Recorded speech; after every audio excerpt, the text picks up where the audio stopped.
Happy Monday, everybody. I hope that the end of the summer is going well for you. We have a change of venue. I'm actually at a conference right now in Tampa, so forgive the echo in here. So as a couple reminders, please remember that your argumentative essay is due on the 24th, so that's just a little bit later this week. At this point, if you want to send me any rough drafts or you have any questions at any point, definitely let me know. Also, please remember that the refutation block and then your weekly assignments and activities are also continuing to come up in the semester. So keep tracking the calendar in this last stretch to make sure that you're catching up on all that you need to do. So with that being said, let's get into a discussion about Chapter 10. Chapter 10 is getting into refutation, and refutation is a really helpful thing to focus on for when you figure out how you want to structure your refutation block. Remember that as you're putting together the argumentative essay, you're going to make some major claims in the paper. You're going to make arguments that you support with evidence and ideas that you develop over the course of that paper. But then in the refutation block, you're really trying to parse out what some of the key arguments and points are that you raised in your argumentative essay, and you're going to challenge or critique those views and present some perspectives that would go against your original position.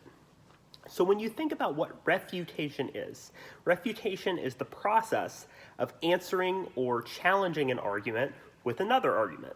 If you go to YouTube comments, right, you know that refutation is very, very common and ultimately often not very effective. But I want to talk about what effective refutation is. If you hear an argument that you just don't agree with or you want to change somebody's point of view, you're engaging in that process of refutation. So this chapter is really about helping you work on your own refutation block and build some of that content going forward in the course. So refutation is a way in which we have a decision maker who criticizes the other arguments that are advanced by another individual. So this means that the person that's being identified in the refutation process is typically the person that you're trying to convince. So you might be debating or disagreeing with the person as they make the argument, but maybe the person is not necessarily who you're trying to persuade, but rather the judge or decision maker who's hearing the arguments from both sides. So refutation is a process that I think if you get it down kind of to an art, you can really make some good strides in as far as refutation. So refutation, in terms of how you might think about it, can have four really major steps. The first step is identifying the claim that your opponent or the person that you disagree with makes. And that's important because a lot of times we may not characterize correctly or even understand the claim the other person is making. It's called the straw man fallacy if you present your opponent's argument in as easily defeatable of a light as possible.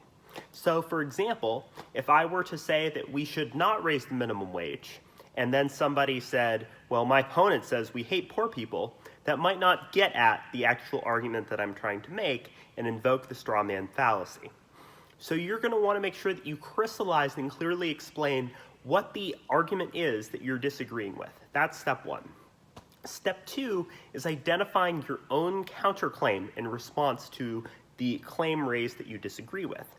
So for example, my opponent says that we should raise the minimum wage to $15 an hour. I say that we shouldn't do that. Might be the response and claim in that step two. Step three is providing support and substantiation for your refutation. So it's explaining the evidence, the backing, the grounds that undergird the refutation that you're trying to make. In this situation, you might say it's because of much higher rising inflation, raising the minimum wage would actually be worse for people compared to something like a universal basic income. Fourth and finally, you would then say how the position that you've made in response would then undermine the original argument made by the person that you disagree with. So you would say, for instance, this shows that a universal basic income is a better mechanism than a minimum wage increase in order to address income inequalities.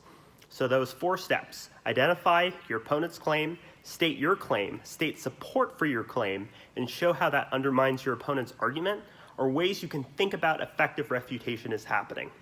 So responding to a charge with a countercharge is a logical fallacy, but it's just sort of only responding to a claim with another claim. Again, comments section on the internet is a really good example of this.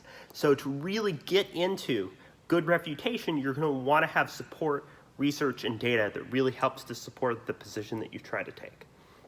So refutation allows us to think about the ultimate decision of decision makers, right? To really understand and think through how an argument might affect them or relate to their own process of decision making. So in this way, refutation is seen as helpful. So we see that when we think about refutation, skepticism toward another person's argument is a good idea. It allows us to think about what the angle of critique of their argument we're going to make is.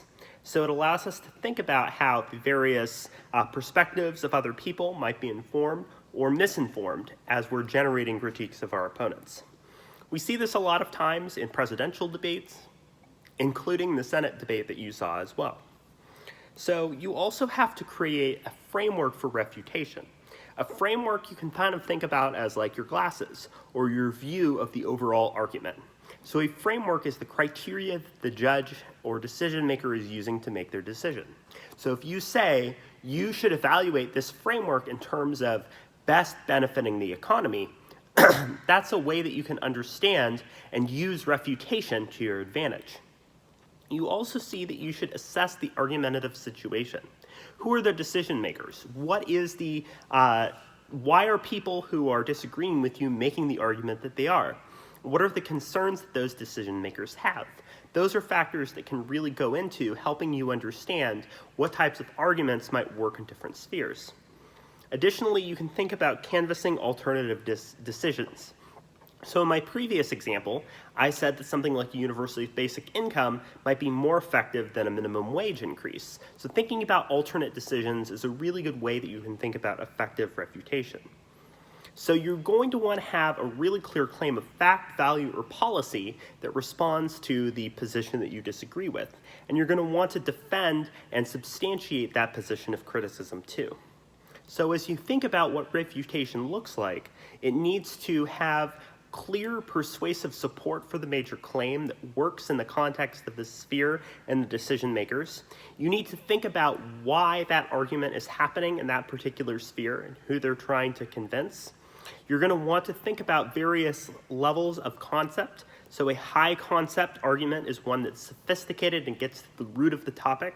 So the root of something like income inequality, or gets to a particular value or moral claim if you're engaging in that type of argumentation.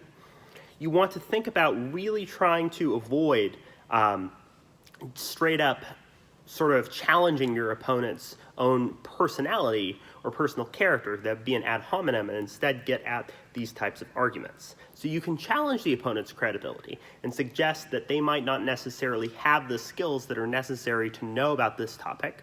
So you might say that, for example, a business executive is probably not necessarily qualified to run an environmental protection agency.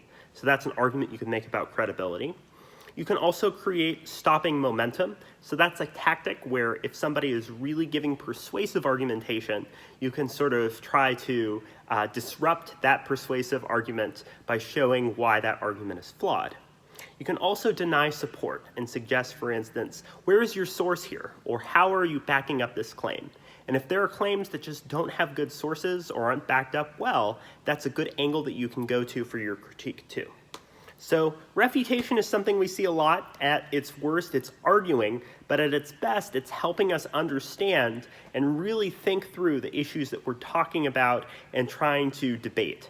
If we engage in good refutation, we're building skills and evidence that really helps us to get into positions in more detail.